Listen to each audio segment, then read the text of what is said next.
Во пресрет на новогодишните и божикни празници, институциите ги споделуваат информациите за се што можеби ќе ни биде потребно и што може да очекуваме за време на прославите. Она што со сигурност не треба да го очекуваме е снегот, кој ќе не заобиколи за оваа нова година. Од управата за хидрометеоролошки работи вела дека во престојните празнични денови не очекува релативно стабилно време. За време на новогодишната ноќ времето ќе биде притежно ведро и тивко, а и понатаму продолжува периодот на стабилно време со релативно високи дневни температури, со појава на магла или ниска облачност по одделни котлини и таму температурите дневни ќе се задржат нешто пониски.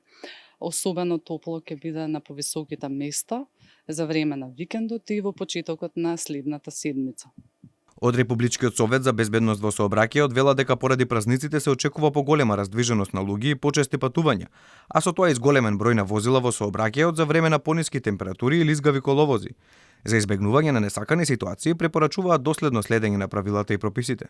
Да не се брза доколку тоцните, да возите побрзо и да го ризикувате својот и животот на останатите учесници во сообраќајот.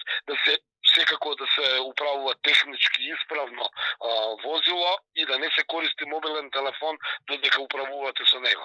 Да се става сигурносен појасот што е законска обврска, да се одржува растојание помеѓу возилото и нормално она законска обврска за зимска опрема, секое возило кое треба да го посетува. Од Министерството за животна средина и мајки во предвид прогнозата на УХМР и зголемените концентрации на PM10 честички со препораки како да не придонесуваме кон влошување на загадениот воздух.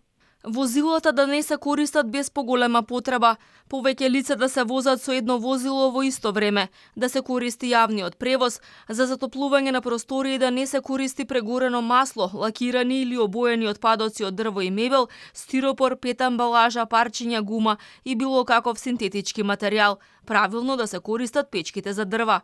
Од Министерството за здравство и Институтот за јавно здравје препорачуваат најранливите категории на граѓани, деца, стари лица и хронично болни, да го ограничат движењето на отворен простор во загадените зони од градовите. Од јавното сообраќајно предпријатие на град Скопје информираат дека на први, во недела, првите вклучувања на автобусите ќе бидат подоцна од вообичаеното, а останатите согласно неделниот возен ред. Истите состојби ќе се повторат и во понеделник, додека во вторник јавниот превоз ќе започне да сообраќа по редуциран делничен зимен распоред поради училишните распусти. Билетарниците и жечарата до планината Водно на 31 во сабота ќе работат до 17 часот, а на 1 и на 2 јануари нема да работат.